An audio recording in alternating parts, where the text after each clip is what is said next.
Something happened deep in the Colorado highlands that left the entire ranger team speechless. A mule deer mother, grieving the loss of her own fawn, walked toward an abandoned newborn mountain lion cub, and instead of running for her life, she pulled the tiny predator close as if he were her own child. No one could explain how instinct broke in that single moment, but they didn't know that this impossible choice would trigger a chain of events that would forever change the way people understand nature and the meaning of a mother's love. The summer sun had only just begun to rise over the Colorado highlands when the first curl of smoke from last night's brush fire drifted across the valley. The pines still held the smell of ash, and the earth was warm in a way that felt strange for early morning.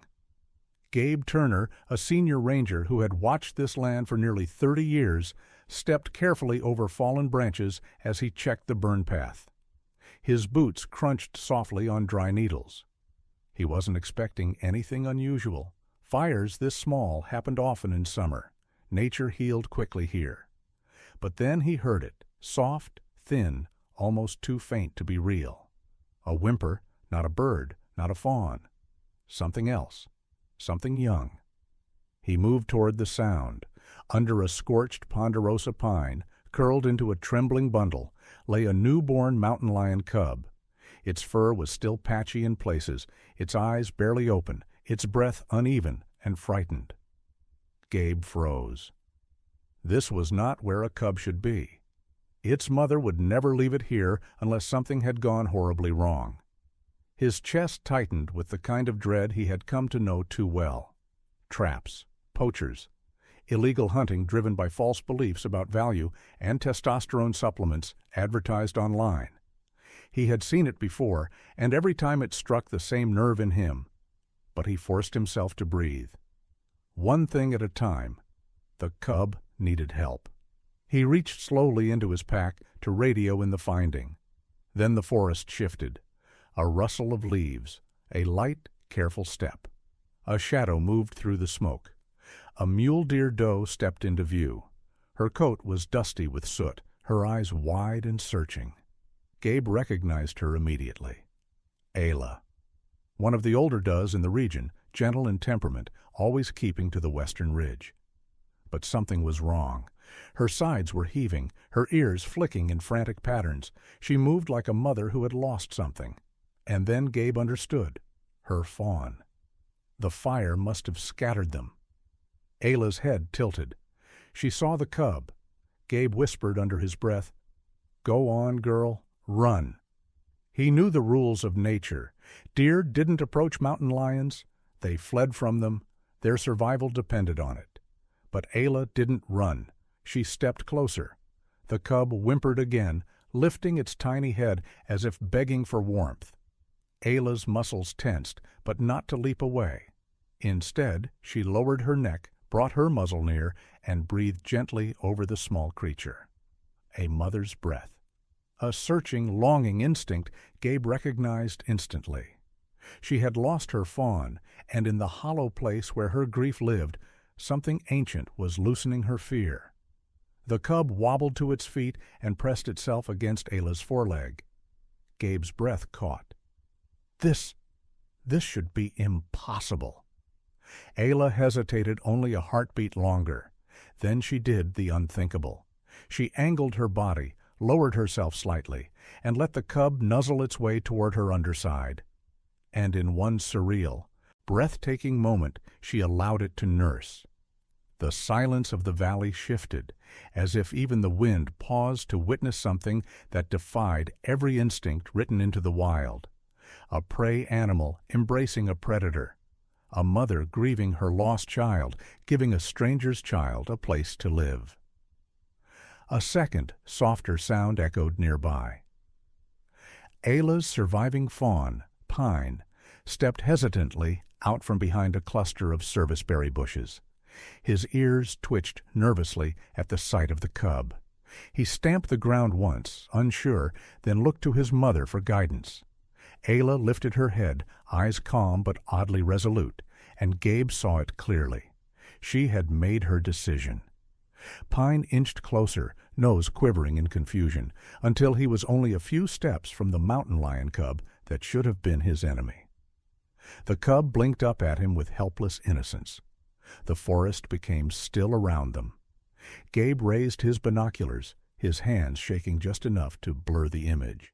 He had seen wolves raise abandoned pups. He had seen mustangs adopt foals from other mares. But a mule deer taking in a mountain lion cub, that was beyond rare. It was mythic. He stepped back quietly, unwilling to break the spell. The world outside might argue about wildlife conservation, about climate change, about the rising cost of ecotourism and outdoor survival gear. But here, in this clearing, nature wasn't concerned with debates. It was rewriting its own rules. Ayla finished nursing the cub, then nudged it gently toward her chest. The cub responded with a tiny, grateful sound and nestled against her. Pine followed reluctantly, still wary, but he remained close. Ayla lowered herself to the ground and wrapped her body around both young ones, the fawn she had left and the cub she had chosen. Gabe watched until the sun rose fully, spilling gold through the pine branches. The light touched the small, unlikely family, and for the first time in his long career, he felt something he hadn't felt in years. Wonder. He whispered, "What are you doing, Ayla?" But he already knew. She was being a mother. She was choosing compassion over fear. And somewhere deep in the mountains, a story was beginning, one that would challenge everything people thought they understood about predators, prey, and the quiet power of a gentle heart. Summer settled over the Colorado highlands like a warm blanket, drawing long shadows across the open meadows and filling the air with the scent of pine sap and wild sage. The fire scars on the hillside were fading, but the memory of that morning, when Ayla nursed a mountain lion cub, remained sharp in Gabe Turner's mind. He returned to the valley every dawn now, moving quietly, observing from a respectful distance. He didn't want to intrude on the fragile miracle taking shape in front of him. Ayla walked with purpose through the grass, her hooves soft against the earth. Pine trotted close to her side, and behind them, taking careful wobbly steps in the same rhythm, followed the tiny cub Gabe had named Coda. The three of them looked oddly natural together, as if nature had intended this pairing all along. Coda tried to mimic Pine's steps, lifting his paws higher than needed, stumbling over flowers and roots. Every time he fell, Ayla paused and nudged him back up with patient tenderness. From where Gabe stood behind a cluster of lodgepole pines, he whispered, "You're really doing this, girl. You're raising him." He lifted his binoculars and adjusted the focus. Ayla's movements were calm, measured. She kept Pine close, but she kept Coda closer. Every sound in the valley, every snapping twig, every coyote's distant bark, triggered the same response. Ayla's ear twitched, her body stiffened, and she stepped instinctively between the noise and her young ones. She protected the cub exactly as she protected her fawn. It didn't take long for other deer to notice the strange trio. A small group of does lifted their heads from the brush, staring at Ayla from across the meadow. Their tails flicked nervously. One stamped the ground sharply, warning her to stay away. They didn't understand. To them, Coda was danger wrapped in fur. They moved off quickly, leaving Ayla alone on the slope, but she didn't waver. She only lowered her head and continued grazing while Coda climbed unsteadily over her back. Farther up the ridge, another pair of eyes watched, a coyote standing half-hidden in the grass. Its ears were pricked forward, its body taut with hunger and curiosity. Gabe spotted it and felt a chill crawl up his spine. Coyotes weren't normally brave enough to go after a deer this size, but a deer with a cub and a fawn, that was different.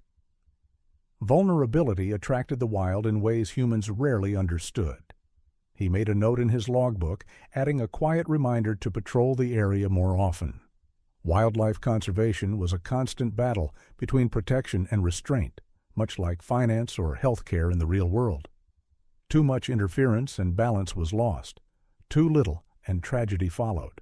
Later that afternoon, Megan arrived with her field notebook slung over her shoulder, her young face flushed with the excitement of research.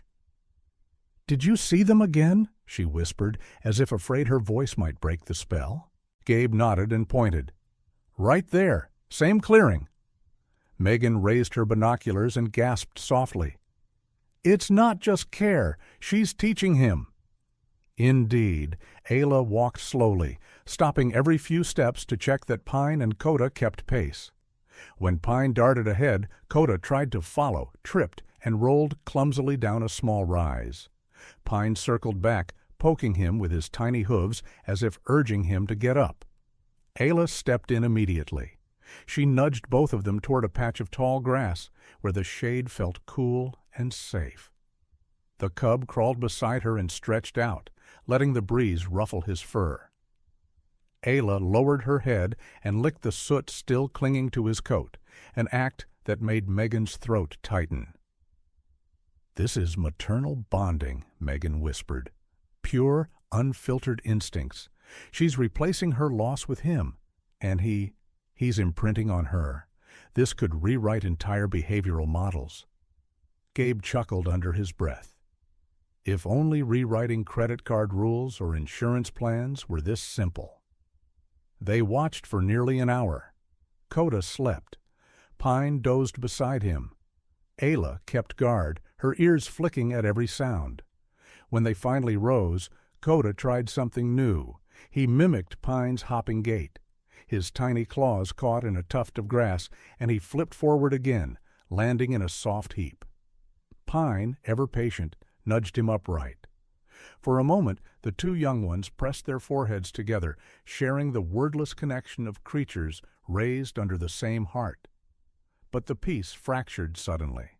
A low growl drifted from the ridge. A second coyote slipped out from behind a fallen tree, its fur rough and ribs pressing against its skin. A hungry one. It crept forward with slow, precise steps. Ayla reacted instantly. Her head shot up, legs braced, tail raised. She released a sharp snort that echoed across the valley. Pine froze.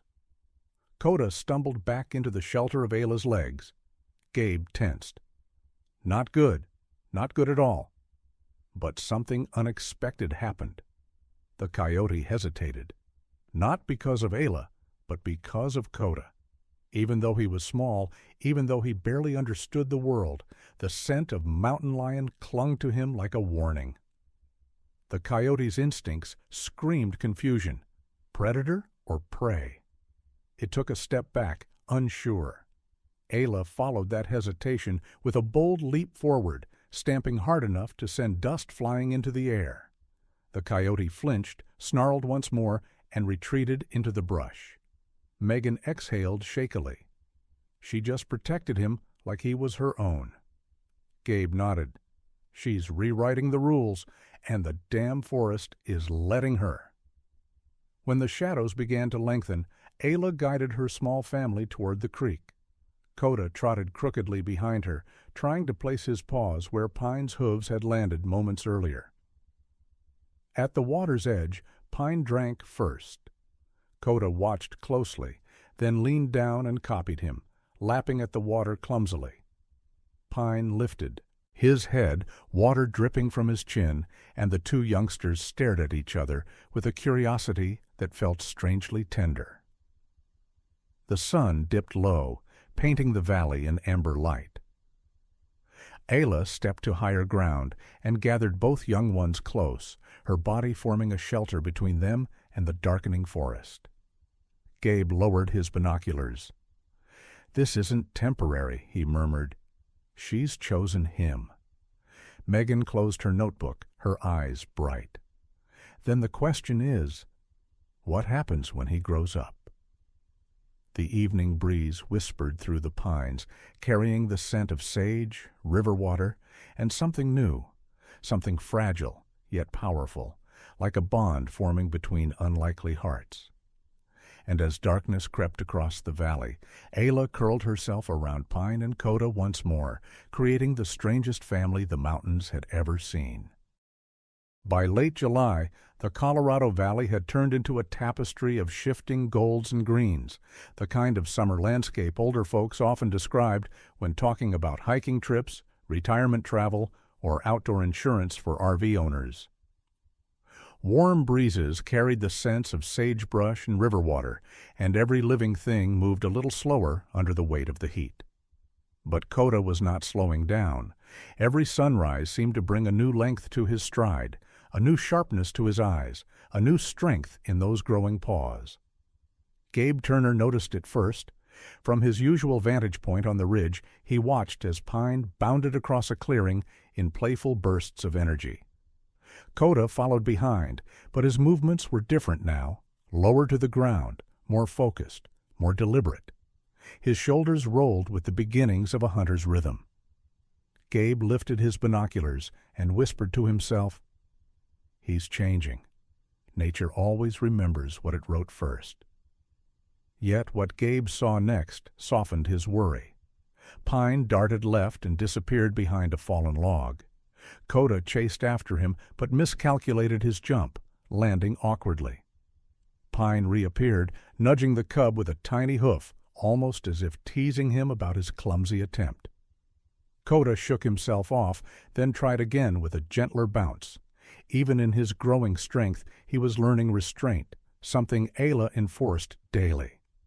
Ayla grazed nearby, scanning the horizons with her steady, perceptive eyes.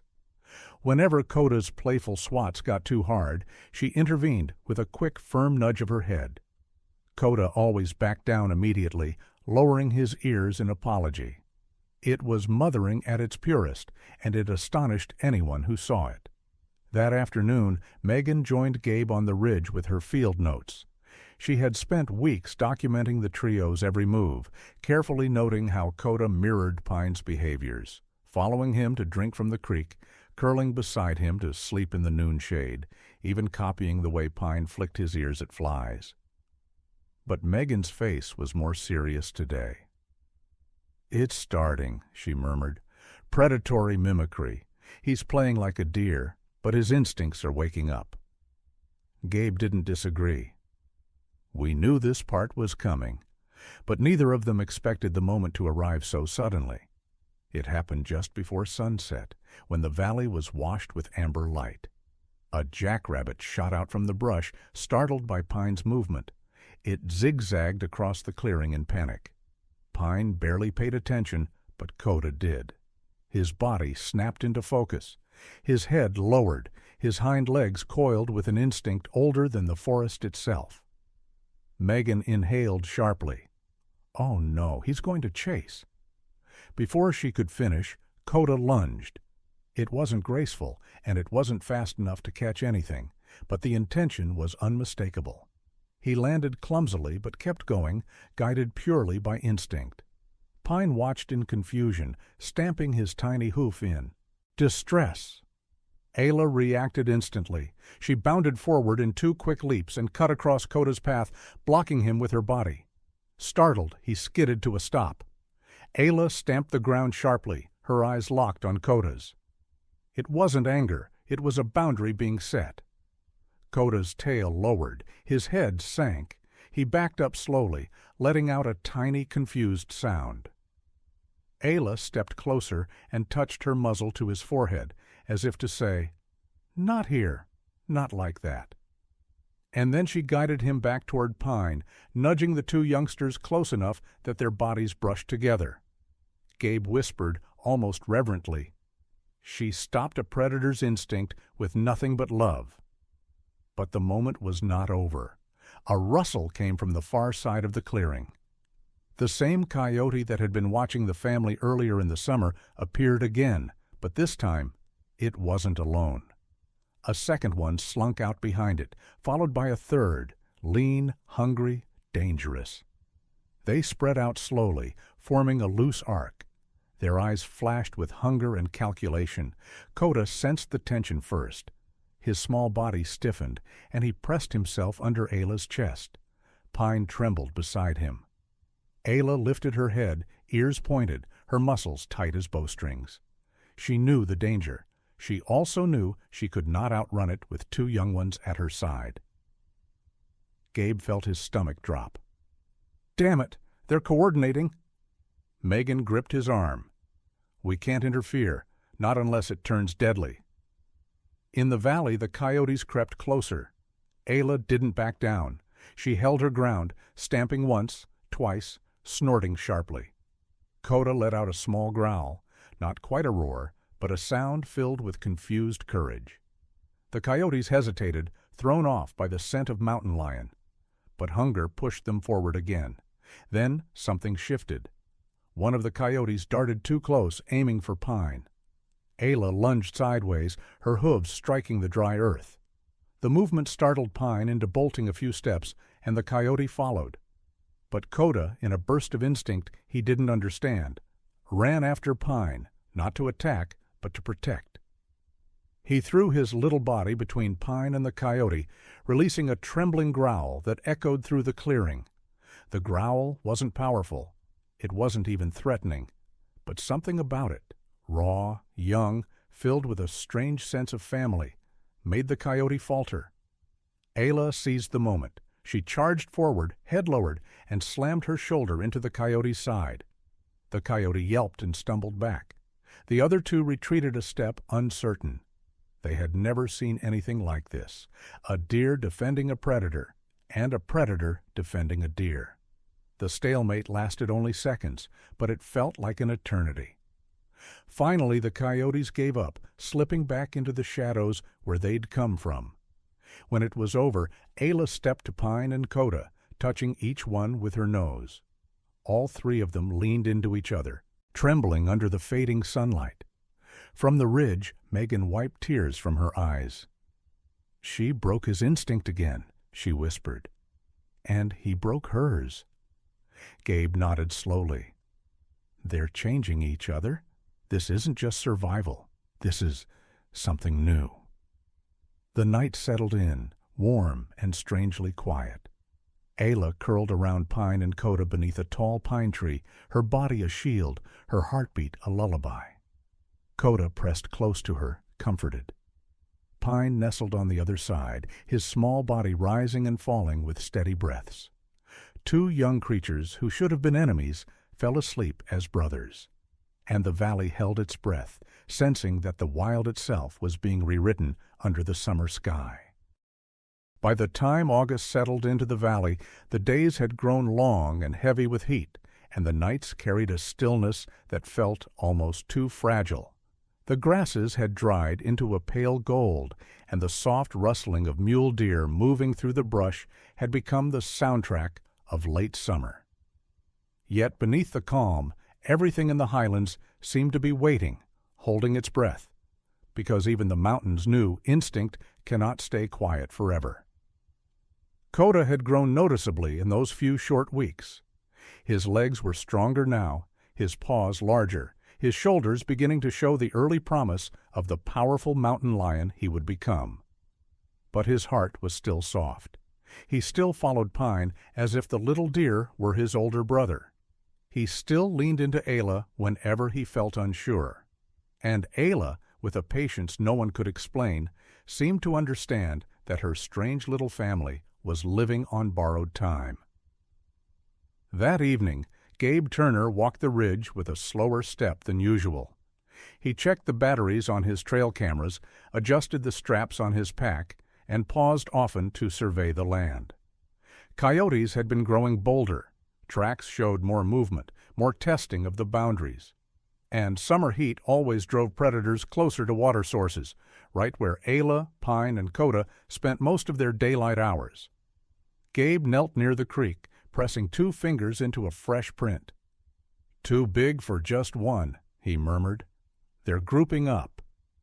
Behind him, Megan approached quietly, her notebook tucked against her chest. "I saw them earlier," she whispered. 3, maybe 4. They're watching the family. They're hungry." Gabe sighed. "I figured. It's been a hard season. Prey's moving higher, and a doe with 2 little ones, that's too tempting." Megan's voice wavered. "They won't survive a pack." Gabe didn't answer. He didn't need to. As the sun dipped toward the horizon, Ayla led Pine and Coda into a sheltered part of the valley near a fallen cottonwood. It was a place she had chosen many times before, quiet, shaded, with enough tall grass to hide in if danger came. Coda followed closely, his tail flicking with nervous energy. Pine, more confident, trotted ahead and circled back, urging Coda to move faster. Ayla paused at the creek's edge and dipped her head to drink. Pine stood beside her, the rhythm familiar. Coda crouched awkwardly, watching Pine first before mimicking the motion. It was one of the countless small ways he had learned to be part of their world. His instincts told him to stalk, to crouch, to ambush. But his imprinting told him to follow the deer he had come to love. And so he followed. The first sign of trouble was subtle. Too subtle for Pine, but not for Ayla. She lifted her head, ears pricking forward. A sound too soft to identify drifted on the evening breeze. A distant step, a sigh of breath, the whisper of something moving through brush with purpose. Coda froze. Pine took a step closer to Ayla. The air changed then, as if the valley itself sensed what was coming. Even the creek seemed to hush. From the shadows beyond the cottonwood, a coyote emerged. Its body was lean and angular, ribs showing through its summer coat. Its eyes glinted with hunger. It wasn't the same one from earlier in the season. This one was larger, older, more ruthless in the way it surveyed the clearing. Coda let out a small, involuntary growl. Ayla stamped the ground sharply, warning the intruder away. But it was not alone. Two more appeared from opposite sides of the clearing, moving in a slow, deliberate pattern that sent a chill through Megan, who watched from the ridge. "They're forming a flank," she whispered. Her voice trembled. "This isn't a chance encounter. They're planning." Gabe raised his binoculars, jaw tightening. This is going to get bad. Down below, Pine trembled beside Ayla, eyes wide. Coda pressed himself against Ayla's leg, conflicted instincts swirling inside him, fear, protection, confusion. A part of him wanted to run, like Pine. Another part of him, older, buried in muscle memory, wanted to leap forward and defend. Ayla stepped in front of both youngsters, her neck arched, her breath sharp. She snorted loudly, a warning drawn from 1,000 years of survival. But the coyotes only inched closer. The largest one moved first. It darted to Ayla's left, quick as a knife, slicing through wind. Ayla spun, hooves striking the dirt. Pine bolted behind her. Coda stumbled backward. The coyote lunged again, closer this time, teeth flashing. Ayla countered with a bold leap, swinging her forelegs and kicking dust into the air. For a single second, she looked more like a guardian spirit than a deer, fierce, unwavering, desperate to protect. But it wasn't enough. Another coyote rushed in from the right, snapping at Pine, and that, more than anything else, woke something deep inside Coda. He lunged forward. The growl that tore from his throat was louder than any he had ever made. It echoed against the valley walls, small but filled with a courage he didn't yet understand. He charged the coyote, paws flailing, voice cracking with the strain of his first real attempt at a roar. The coyote skidded back, startled by the sudden ferocity. Ayla seized the moment. She lowered her head and rammed the coyote's shoulder with every ounce of her strength. It yelped and tumbled sideways. Pine darted toward a cluster of boulders, shaking in fear. The other coyotes regrouped, circling again. Coda stood beside Ayla, not behind her, not hiding, but beside her. His legs trembled, his body small compared to the predators facing him. But he didn't move away. He didn't run. He growled again, louder, steadier, and something about that small, trembling sound changed the air. The coyotes hesitated. One took a cautious step backward, another flicked its ears nervously. The scent of mountain lion, still faint but undeniable, wrapped around the clearing like a warning. Ayla stamped once more, snorting fiercely. The pack finally broke. They retreated into the brush, disappearing into the shadows from where they came. Only their faint, frustrated yelps echoed across the rocks. Isla turned immediately to her young ones. Pine pressed his face against her chest. Coda, panting hard, lowered his head. Ayla nudged him gently, her touch full of relief and something else. Acceptance. She curled her neck around both of them, pulling them close as the last light of day faded into twilight. From the ridge, Megan wiped her eyes. "He protected Pine," she whispered. "He protected them both." Gabe nodded, voice low and thick. "He's learning what love is, and so is she." As night settled in, Ayla guided her small family into the shelter of the cottonwood roots. Coda lay beside Pine, both exhausted, both trembling from adrenaline. Isla kept watch, her silhouette calm and unwavering against the rising moon. In the darkness, something ancient and profound stirred between predator and prey, a bond that defied the rules carved into the wild. And for the first time, Coda had stood not as a hunter, not as a creature of instinct, but as a guardian. The mountains felt different after that night, as if they, too, sensed that something extraordinary was taking shape beneath the summer stars. Morning came slowly to the valley after the night the pack came. The sky turned from ink to soft gray, then to a pale blue that seemed almost too gentle for a place that had held so much fear just hours before. Dew clung to the grass, catching the light like tiny glass beads. Birds resumed their songs one by one, as if testing whether it was safe to breathe again. Ayla stood near the fallen cottonwood, her body still and tired. Pine stayed close to her side, his small legs shaky but unharmed. Coda lay a little farther off, under a stand of young aspens, his chest rising and falling with uneven breaths. He had a shallow cut along his shoulder where a coyote's teeth had grazed him, not deadly, but painful enough to make every movement stiff. Gabe and Megan approached at first light, careful not to get too close. They watched from the ridge as Ayla lowered her head to check on Coda, touching her nose gently to his wound. Coda flinched, then relaxed under her warmth. Pine edged closer, resting his forehead briefly against Coda's neck, as if to say, "You're still here. We're still together." Megan exhaled slowly. "They made it through the night," she said. "Barely." Gabe didn't answer right away. His face held the look of a man who had stayed awake too long, thinking about decisions he didn't want to make. He had seen a lot in his years: droughts, floods, wildfires that wiped out entire nesting grounds. He had counseled families on safe camping, emergency preparedness, even talked with retirees about life insurance and estate planning when they asked how to support conservation in their wills. But this was different. This was a single, fragile family that didn't fit the rules, and the rules had always been his anchor. "We can't pretend this is safe anymore," he finally said. "Not for them, not for Coda, not for the other deer." Megan swallowed hard. "You're thinking relocation." "I'm thinking survival," Gabe replied. "If the coyotes come back with more numbers, Ayla won't be able to hold them off again. And Coda, he's at the age where his instincts will only get stronger. One bad day, and he either becomes a danger or he dies trying to protect what can't be his forever." They walked down into the valley later that morning, moving slowly so as not to startle Ayla. She saw them coming and tensed, but she didn't bolt. Over the past weeks, she had come to recognize Gabe's scent, the steady rhythm of his steps. She watched him warily, but with something almost like trust.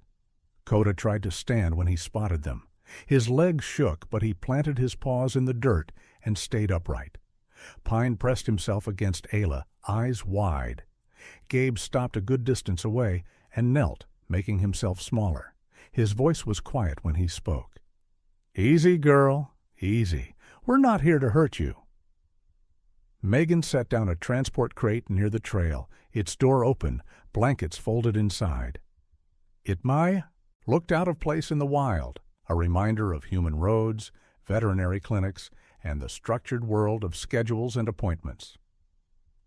The words on the side read, Wildlife Relocation Program. No mention of how hard those relocations could be on the heart. They found a new territory for him, Megan said softly. South Slope. Plenty of cover, good water, fewer hikers. A place where a mountain lion belongs. And a place where a deer doesn't, Gabe added. That's the point. They watched Ayla closely, giving her time to sense the change in the air. She sniffed once, twice, her ears flicking. She knew something was different today, something heavier than the usual patrols and distant camera clicks. Coda, curious as always, stepped unsteadily toward the crate. He sniffed it, then looked back at Ayla, his eyes full of questions he couldn't voice. She held his gaze for a long moment, and in that silence, something passed between them, something that made Megan's throat tighten. "He's not going to understand," Megan whispered. "No," Gabe said. "But maybe, in his own way, he already does. Animals know when seasons change. This is just another kind of season." It took time. They didn't rush it. Gabe moved slowly, sitting on the ground near the crate, letting Coda circle him. The cub's nose brushed against his sleeve, catching the smell of leather, coffee, and the faint trace of gasoline from the truck that would take him to his new home. It was a different world from Ayla's quiet valley, the world of highways, mortgages, and medical bills, of people searching for cheaper car insurance online while never realizing that somewhere a ranger was kneeling in the grass, trying to do right by a lion cub and a deer. When Coda finally stepped into the crate, it wasn't fear that drove him. It was trust. Trust in the gentle, patient energy surrounding him. Trust in the unseen thread that seemed to connect him to Ayla, Pine, and these strange two-legged creatures who watched over them. Ayla took a step forward, her breath quickening. Pine stayed glued to her side, trembling. Megan's hand flew to her mouth as she realized what was about to happen. "Give them a moment," Gabe said quietly. "This is their goodbye, not ours." The valley held its breath. Coda turned inside the crate, facing the clearing one last time. Ayla approached, moving slowly, every line of her body taut with emotion. She lowered her head, bringing her muzzle to the crate's opening. For a heartbeat, she hesitated. Then she pressed her nose against Coda's. The world seemed to narrow to that single point of contact. Coda closed his eyes, his small body leaning into the touch as far as the crate would allow. Pine edged closer and touched his forehead to the side of the crate, a clumsy echo of the gesture he had made 100 times when they slept side by side. No one spoke. No one moved. Finally, Ayla drew back. She stood, tall, chest rising and falling with a slow, steady rhythm, as if she had chosen to accept something her heart did not want. She watched as Gabe gently closed the crate door. She watched as the truck started, its engine rumbling softly through the quiet. She watched as Coda's eyes remained on her until distance and metal and the curve of the dirt road took him out of sight. When the dust settled, the valley felt larger and emptier all at once. Pine nudged Ayla's shoulder, seeking comfort. She lowered her head to his and stood with him in the open clearing, the place where their family of 3 had once walked together. On the ridge, Megan wiped her tears. "Do you think he'll remember her?" she asked. Gabe's answer came slowly, but with conviction. "Some bonds don't disappear, they just travel, like interest on an old savings account. They grow in ways you can't always see." As the sun climbed higher, the weight of the decision remained, heavy but necessary. Somewhere beyond the mountains, Coda was on his way to a new life, a life where he would be what he was born to be. But no matter how far he traveled, a part of him would always belong to this valley, to a summer of ash and wildflowers, and to a deer who had loved him as her own. The southern slope where Coda had been released was quieter than the valley he had grown up in, but it held its own kind of beauty. The air was cooler, shaped by higher winds sliding down from the ridge, and the pine forests were denser, casting long shadows that stretched like fingers across the trail. The land here belonged to predators, not prey. Deer passed through, but they didn't linger. Rabbits and raccoons came out only at dusk. It was a home designed for solitude, for instinct, for becoming what nature had written into his bones long before he was born. In those first few weeks, Coda struggled with the absence of the only family he had ever known. At night, he would curl beside fallen logs the way he used to curl beside Ayla's warm flank. When he hunted, he found himself listening for Pine's quick hooves, expecting them to join him in the grass. When he drank from the creek, he glanced over his shoulder, searching for a familiar silhouette that would never again walk beside him.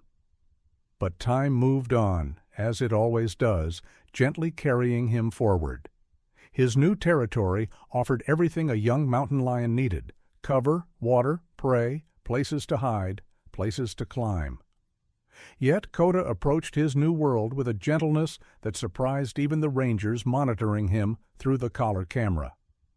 Instead of rushing into the trees with a predator's certainty, he took deliberate, careful steps, sniffing the air, reading the land the same way he once read Ayla's body language. His instincts grew stronger each day, but they grew alongside something else, an awareness shaped by the doe who had raised him.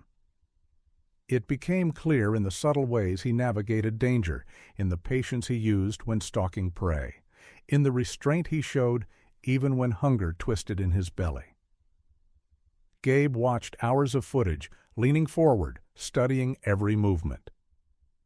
"He's thinking," Gabe murmured once. "Most young lions act. They don't think, but he's learned a different rhythm." Megan agreed. He learned it from her. One evening, as the last light faded and the foothills turned blue-gray, Coda encountered a deer herd along the border of his territory. It was a typical group of mule deer, 4 does and a half-grown fawn grazing near the aspens. Coda approached silently, his body low, his paws soft against the ground. The camera captured the slow rise and fall of his breath, the tension in his muscles. Any young mountain lion would have seen opportunity. The herd was relaxed. The wind was in his favor. The fawn was small enough to bring down quickly. But instead of preparing to strike, Coda stopped. He sank into the grass and simply watched. The deer lifted their heads, sensing something. Their ears twitched. Their legs stiffened, but Coda didn't move forward. He didn't even inch closer. After a long moment, he lowered his head, not in submission, but in remembrance, and turned away, disappearing into the trees. The next morning, a different encounter tested him again. A lynx, lean, hungry, and bold, crept toward the same herd, stalking the young fawn with the calculated precision of a practiced hunter. Coda saw the danger before the herd did. Without hesitation, he stepped from the brush and released a low, steady growl. It wasn't a roar. It didn't need to be. It was a warning shaped by instinct and shaped even more by love. The lynx froze, startled. A mountain lion's presence meant trouble, even if the lion was young. The cat backed away, frustrated but unwilling to fight. When it had vanished into the undergrowth, Coda stood still for a long moment, watching the deer. The herd hesitated, then returned to grazing, unknowingly protected by the predator they feared. Gabe replayed that footage 5 times in silence. He finally whispered, "He's not avoiding them by accident. He's choosing." Meanwhile, back in the valley that had been his first home, Ayla had begun to slow. She moved with more caution now, her steps measured, her breaths deeper. Summer was waning, and with it came the quiet ache of age. Pine stayed close to her side, not with the anxious energy of a fawn, but with the calm loyalty of a grown deer who understood more than he could express. Ayla still grazed, she still walked the familiar trails. But her eyes often drifted toward the mountain ridge, the direction Coda had been taken. Some mornings she would stand for minutes at a time, staring at the horizon with a longing so deep it softened the air around her. Gabe saw her from afar and knew. Animals didn't cry the way humans did, but grief lived in them just the same. When the day came, it arrived gently. Pine found her beneath the old cottonwood tree, the one that had sheltered them after the night the pack came. She lay in the soft grass, her breathing steady, but slow. Her eyes were open, watching the patterns of sunlight shimmer through the leaves. Pine pressed his forehead to hers, a gesture he had learned from a lion who was no longer there. Ayla took her last breath as peacefully as she had lived, with quiet strength under the summer sky. That evening, as the sun dipped behind the ridge, something stirred on the southern slope. Coda climbed to the peak of a rocky outcrop overlooking the valley. The wind carried familiar scents, sage, pine, and something else. Something he had not smelled in many weeks, something that pulled at a place deep inside him. He stood tall, silhouetted against the golden sky. Then he opened his mouth and released a long, low roar. It wasn't the roar of dominance or warning. It wasn't the roar of a young predator claiming land. It was something older and softer, a call shaped by memory, by longing, by gratitude. It carried across the valley like a ribbon of sound, weaving through the trees, echoing against the hills. Down below, the deer herd paused, their ears lifted, their bodies stilled. But they did not run. They listened. The wind shifted then, rolling across the grass, carrying the last warmth of the day and the sound of a lion who had once been loved by a deer. Later, when the valley grew quiet again, Pine lifted his head toward the ridge and blinked slowly, as if answering a call meant for him, meant for Ayla, meant for the strange little family that had once defied everything the wild believed to be true. Coda stayed on the ridge until the stars came out, his silhouette still against the sky. No matter how far he roamed, no matter how fully he grew into the mountain lion he was destined to be, the valley would always echo inside him. Ayla's lessons lived in his bones now: patience, restraint, tenderness, loyalty. Traits not often associated with predators, but forever imprinted on his heart. And that was what stunned everyone who studied him, everyone who watched his footage, everyone who knew the story of the deer who raised a mountain lion cub as her own. Coda had become exactly what nature intended, a powerful predator. But he carried inside him something nature never expected: a gentle heart.